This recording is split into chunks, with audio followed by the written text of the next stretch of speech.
Thank you, gentlemen, for your appearance today. Mr. Secretary, you provided us with a chart here entitled The Arsenal of Freedom, which includes a lot of sites that you visited. My favorite one is down here in South Arkansas, Camden, where you and I had a chance to visit just a couple months ago, highlighting the great work that the people there are doing to help rebuild our arsenal of freedom. Thank you, first off, for being there and for your kind words for the workforce of the people of South Arkansas. Isn't it fair to say that the war in Iran, just like the Ukraine war before it and still today, hasn't caused any challenges with our munitions the way some of our Democratic colleagues would say, but it's exposed a decades-old problem of brittleness and fragility in our defense industrial base before you and General Kane took over, and that we're trying to address right now?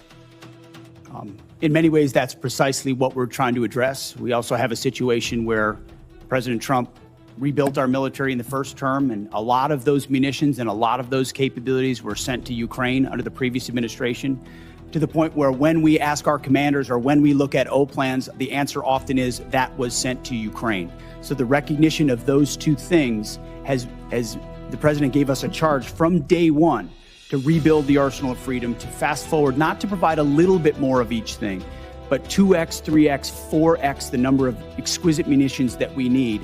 The expenditures that we've seen under this administration, we can account for them, and we ensure that other O plans and elsewhere are well taken care of. So on the munitions front, we're in really good shape, but we need to accelerate, and that's exactly what we're doing. And I think that's an important point you make, is that we're not just trying to fill a hole that was created by epic fury or by support for Ukraine. We're going to fill that and then go much beyond that for our needs in the future. So we're never caught where we were over the last several years with these worries about munitions running short. Is that right, Mr. Secretary? That's exactly right. The president has charged up with not just replacing anything, but filling it up, as he might say, to the tippy top, and make sure that the remainder of this term and future presidents have all the munitions they need for any level of contingencies, especially considering the dangerous world we live in.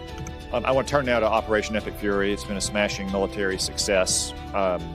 Unfortunately, we have suffered casualties, to include soldiers killed in the line of action.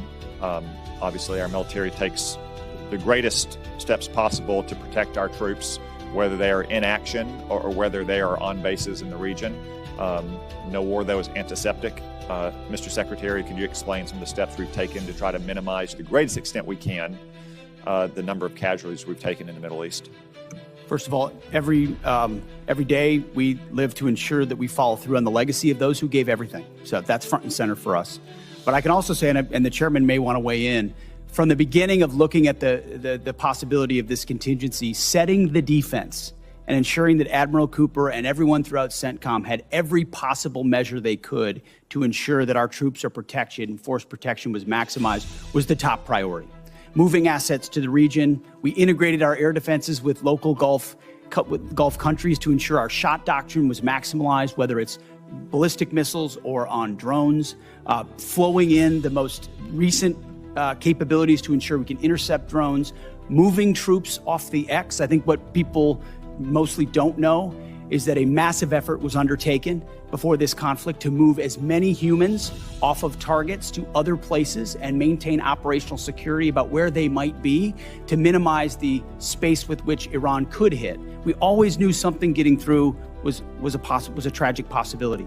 But I can assure you, from our perspective, that was priority number one, as it was Admiral Cooper's, to ensure that fortification and missile defenses were right there when we went on offense if we had to.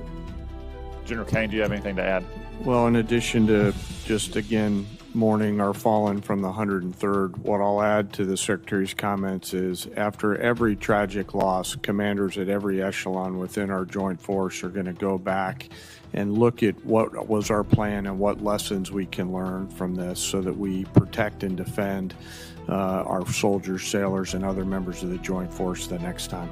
Thank you, and I know you do, and I just wanted to give you the opportunity to speak to what you've done to try to prevent casualties and minimize them. Obviously, again, no war is antiseptic. One final question. I understand you've been accused of lying to the president.